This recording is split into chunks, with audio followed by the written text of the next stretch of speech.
Melissa, I need you to start training. Kylie, she'll be taking over your role in the next few months. I stared right at Gerald Price and his companion, my heart pounding with disbelief. After 12 years of dedicated service to Eastgate Manufacturing Group, this was how my loyalty was being repaid. The woman sitting beside him couldn't have been older than 25, twirling her blonde hair around her finger while examining her manicured nails. She hadn't even bothered to look up when Gerald introduced her as my replacement. "No," I said simply, my voice steady despite the storm brewing inside me. The silence in Gerald's corner office was deafening. Outside, the floor-to-ceiling windows of our Phoenix headquarters allowed the desert sun to cast long shadows across the conference table, where my career was apparently being terminated. Gerald's eyebrows shot up in surprise as if no one had ever dared question his authority before. Kylie Monroe finally glanced up from her phone, looking mildly interested in the drama unfolding. "Excuse me." Gerald's voice carried that dangerous edge I'd heard him use with vendors who dared to negotiate prices. I said no. I crossed my arms and maintained eye contact. "I won't be training anyone to replace me without proper discussion about my future with this company. My name is Melissa Granger, and I'm 41 years old. For the past 12 years, I've been the operations manager at Eastgate Manufacturing Group, overseeing everything from vendor relationships to contract negotiations. I knew every system, every client preference, and every operational detail that kept this company running smoothly. When vendors called with problems, they asked for me specifically. When clients needed urgent modifications to their orders, I was the one who made it happen. But 6 months ago, everything changed when Gerald Price's investment firm acquired Eastgate from the founding family. The transition had been rocky from the start, with Gerald implementing cost-cutting measures that often backfired spectacularly. He'd already driven away 2 experienced managers, replacing them with younger, cheaper alternatives who lasted mere weeks before quitting. Now, apparently, it was my turn. "Melissa," Gerald said, his tone shifting to what he probably thought was diplomatic. "Kylie brings fresh perspectives to the role. She has a degree in business administration from Arizona State." I glanced at Kylie, who was now taking a selfie.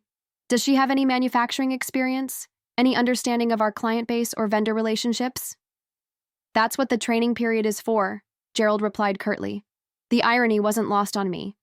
He was asking me to hand over 12 years of institutional knowledge to someone who clearly had no interest in learning it, all while pushing me toward the exit. But something in his dismissive tone told me this conversation was already over in his mind. The history between Gerald and me had been contentious from his first day at Eastgate.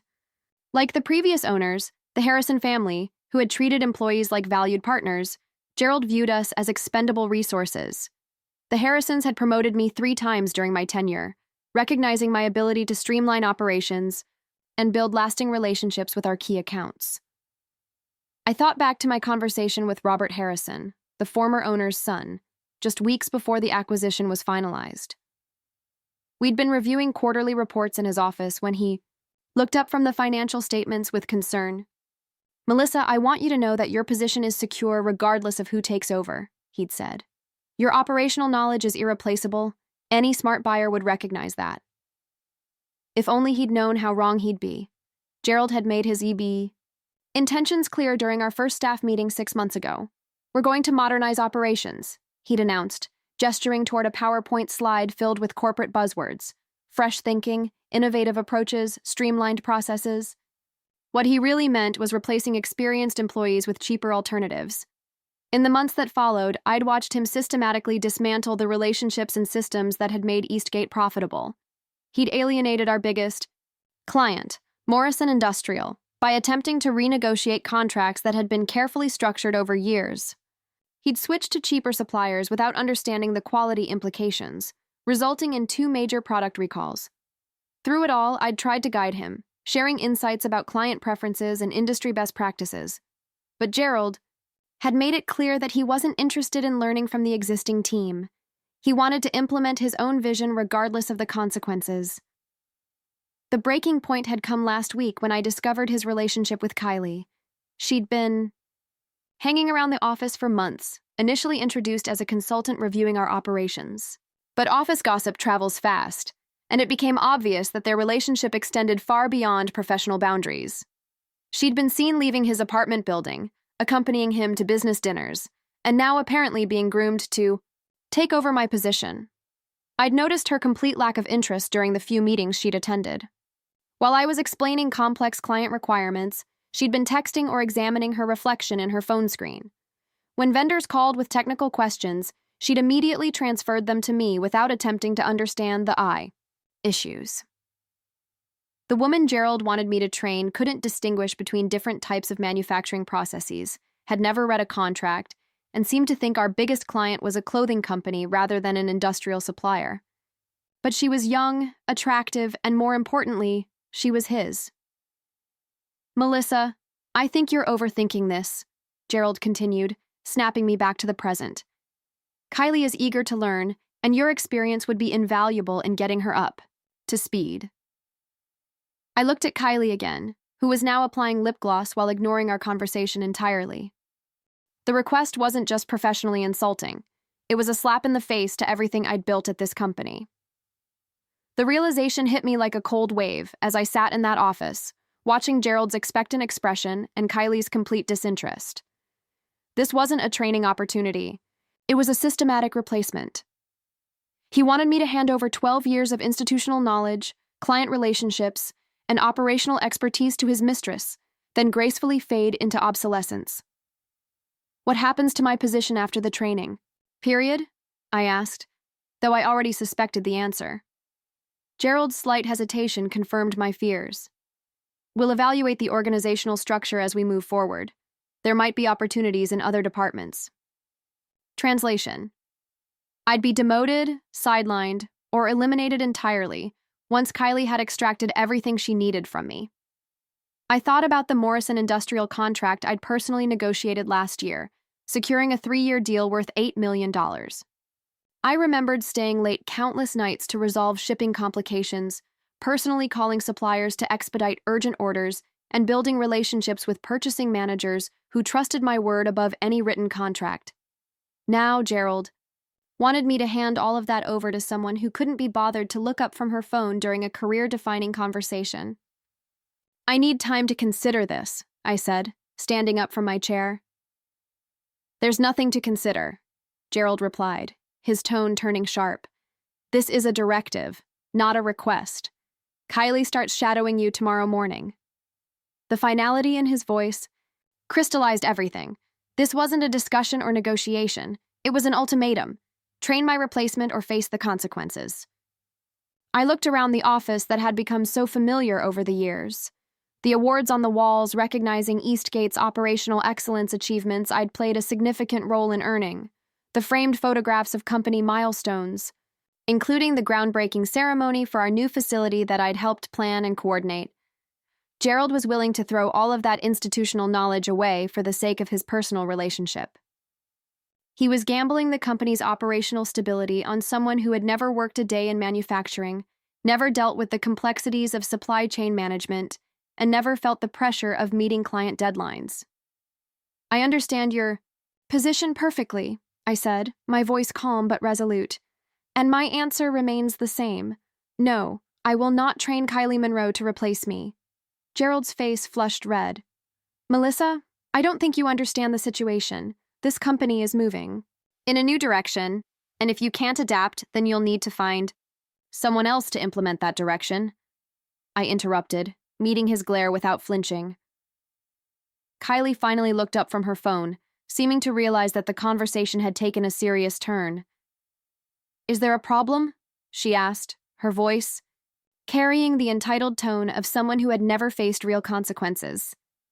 The problem, I thought to myself, was that Gerald Price was about to learn exactly how much he'd taken for granted. But that lesson would come later.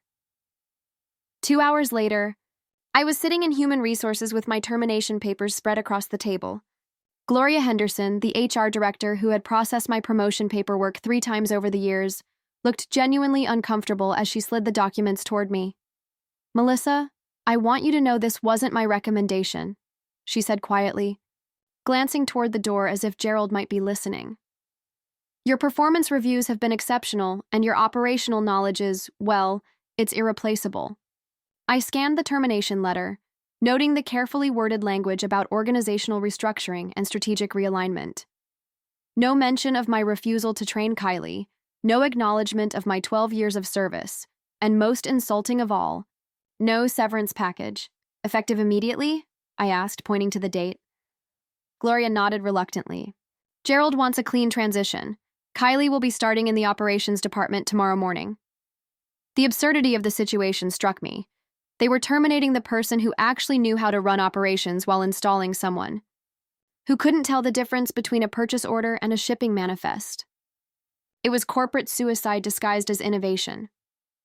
I'll need to collect my personal items, I said, standing up. Of course, security will escort you to your office. The walk back to my office felt surreal. James, the security guard who'd greeted me every morning for 8 years, looked embarrassed as he accompanied me down the familiar hallway.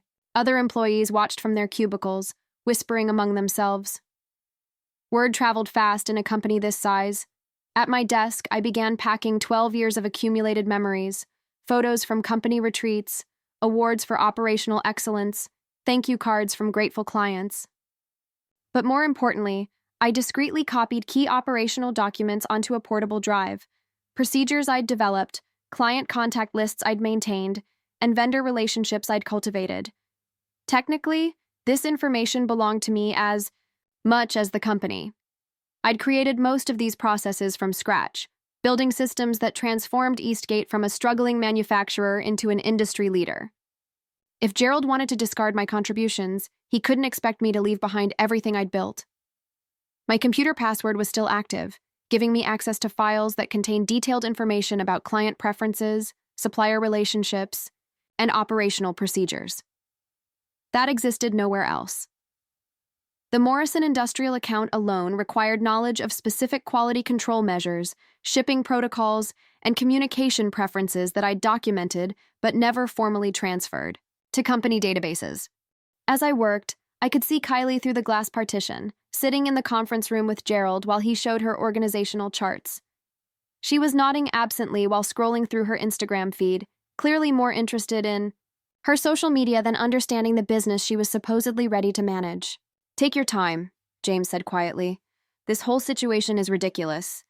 Even the security staff could see the insanity of what was happening. Experienced employees don't just materialize overnight, and operational expertise can't be downloaded, like software. Gerald was about to learn that lesson the hard way.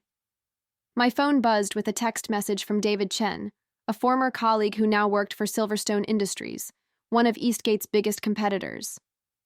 Heard about Gerald's latest decision. Coffee tomorrow? We should talk. David had been reaching out periodically over the past few months, subtly suggesting that Silverstone was expanding their operations division. At the time, I hadn't been interested. Eastgate was my professional home, and I'd been loyal to the company despite Gerald's questionable leadership. Now everything had changed.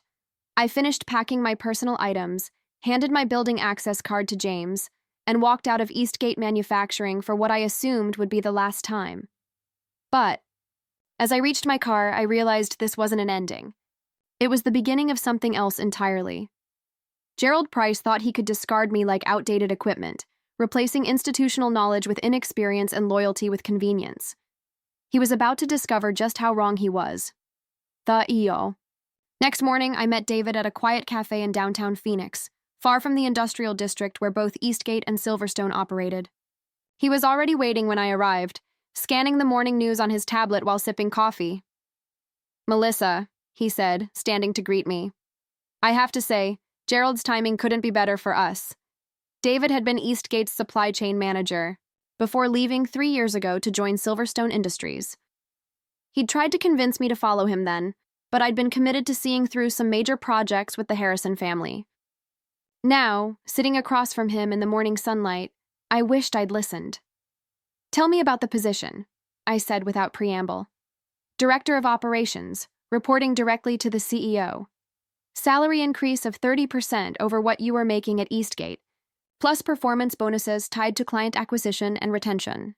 He slid a folder across the table. "We've been tracking Eastgate's struggles since Gerald took over. Some of their biggest clients have been expressing concerns about service. the quality and operational consistency.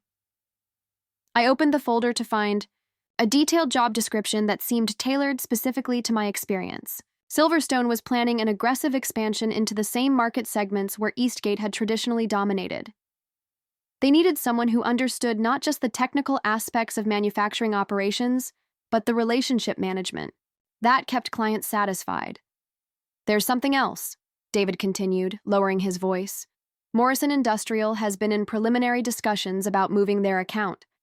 Their purchasing manager, Patricia Williams, specifically asked if we had anyone with experience managing their requirements. My pulse quickened. Patricia and I had worked together for 6 years, building a relationship based on trust and reliability. Morrison's account represented nearly 20% of Eastgate's annual revenue, and Patricia had always valued the personal attention I provided to their complex orders. They haven't made any commitments yet, David explained, but they're clearly frustrated with the changes at Eastgate.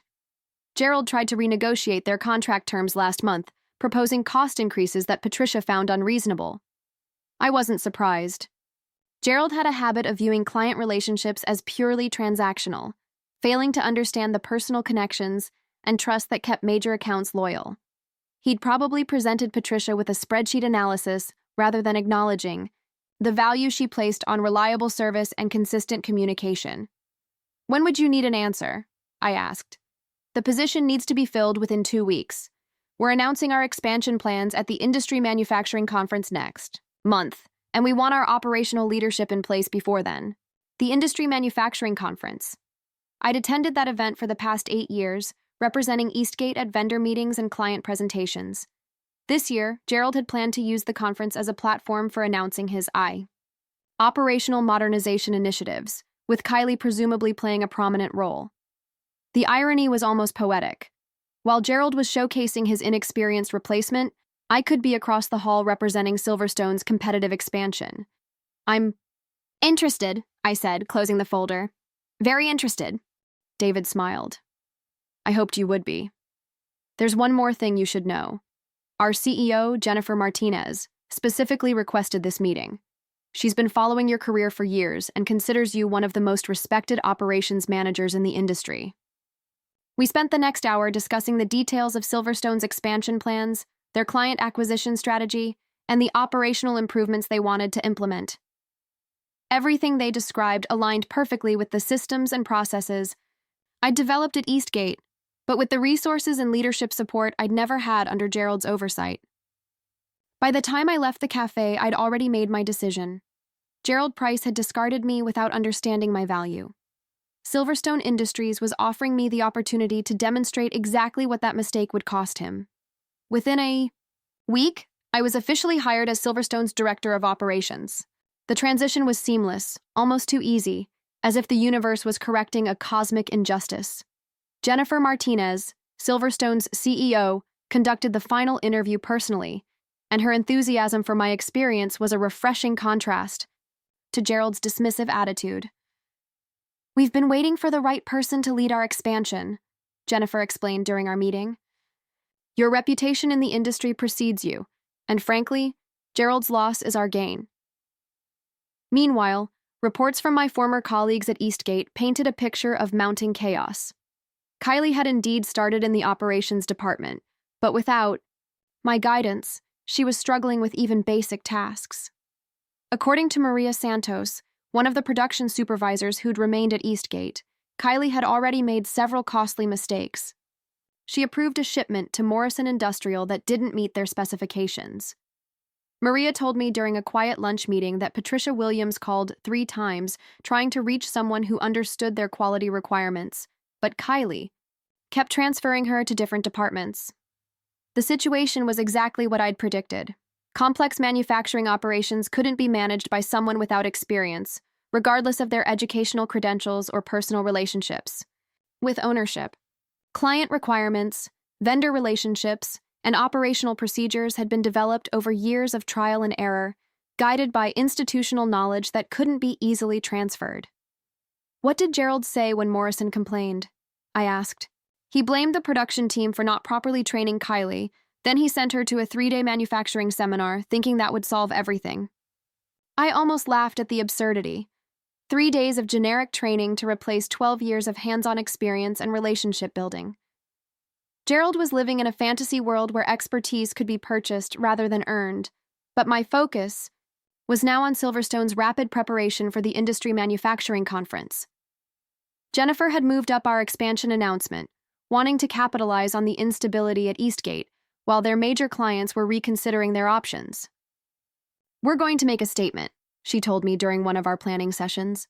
"Silverstone has always been competitive, but now we're positioning ourselves as the premium alternative for clients who value operational excellence." The strategy was brilliant in its simplicity. Rather than attacking Eastgate directly, we would demonstrate superior capabilities and let dissatisfied clients draw their own conclusions.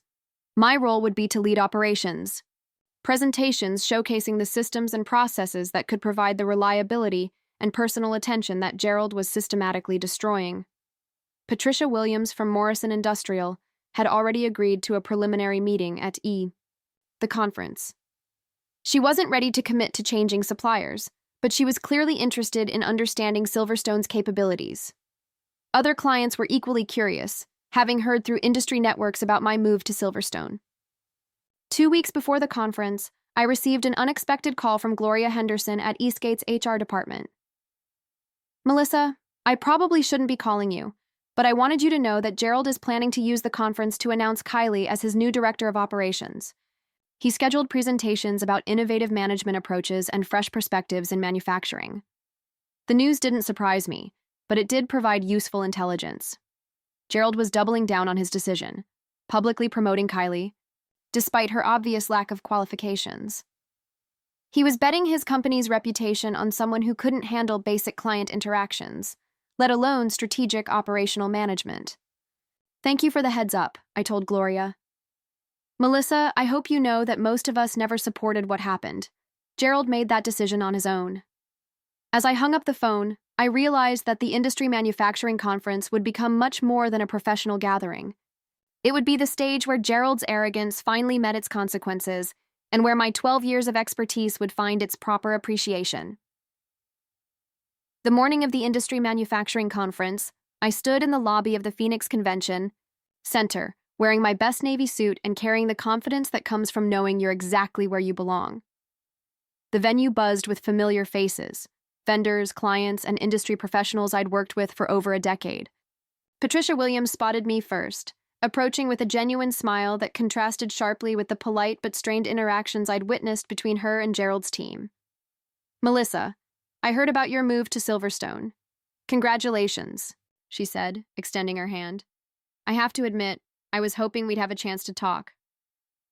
Before I could respond, I noticed a commotion near the registration tables. Gerald and Kylie had arrived, surrounded by a small entourage of Eastgate employees. Kylie was dressed in a bright red dress that seemed more appropriate for a cocktail party than a professional conference, while Gerald surveyed the room with the self-satisfied expression of someone who believed he was about to demonstrate his superior business acumen. "Is that Gerald's new operations manager?" Patricia asked, following my gaze. "That's Kylie Monroe," I replied neutrally. Patricia raised an eyebrow. "The one who's been handling our account requirements?" I simply nodded. Patricia drew her own conclusions. The Morrison Industrial account had specific quality control needs that required a detailed understanding of manufacturing processes and careful coordination between multiple departments. Based on Maria's reports, Kylie had struggled with even basic order management. "Interesting," Patricia murmured. "Well, I'm looking forward to your presentation this afternoon. Jennifer Martinez speaks very highly of Silverstone's operational capabilities." As Patricia walked away, I felt a tap on my shoulder. David Chen appeared beside me, grinning broadly. "Ready for this?" he asked. "More than ready," I replied, watching as Gerald confidently led his team toward the main conference hall where Eastgate's presentation was scheduled for 10:04 a.m. Kylie trailed behind him, checking her appearance. In every reflective surface they passed, the contrast between Eastgate's presentation and Silverstone's became apparent within the first 10 minutes. Gerald had positioned Kylie at the center of their operational strategy discussion, introducing her as the future of manufacturing management, while she read nervously from prepared notes that clearly described concepts she didn't fully understand. When a veteran purchasing manager from Davidson Industries asked about quality control protocols for specialized orders, Kylie's response was a rambling explanation about leveraging synergies and implementing innovative solutions. The audience exchanged glances, recognizing corporate speak that masked a complete lack of substantive knowledge. Gerald tried to rescue the situation by jumping in with his own technical explanations, but his answers revealed that he hadn't absorbed much operational knowledge during his 6 months at Eastgate. He confused supplier terminology, misrepresented delivery timelines, and made commitments about capabilities that Eastgate couldn't reliably provide. By contrast, Silverstone's afternoon presentation felt like a masterclass in operational excellence. Jennifer Martinez introduced me as their new director of operations, emphasizing my 12 years of experience and industry relationships. When I took the podium, I could see familiar faces throughout the audience: clients, vendors, and colleagues who knew my work firsthand. My presentation focused on practical solutions rather than theoretical innovations. I discussed specific examples of complex problem-solving and relationship management strategies that had saved critical accounts, as well as operational improvements that had delivered measurable results. When questions came from the audience, I provided detailed, knowledgeable responses that demonstrated a deep understanding of manufacturing challenges. The difference was unmistakable. Where Gerald and Kylie offered buzzwords and promises, I provided evidence and expertise. Where they proposed untested theories, I shared proven solutions that audience members had witnessed personally. The responses were overwhelmingly positive.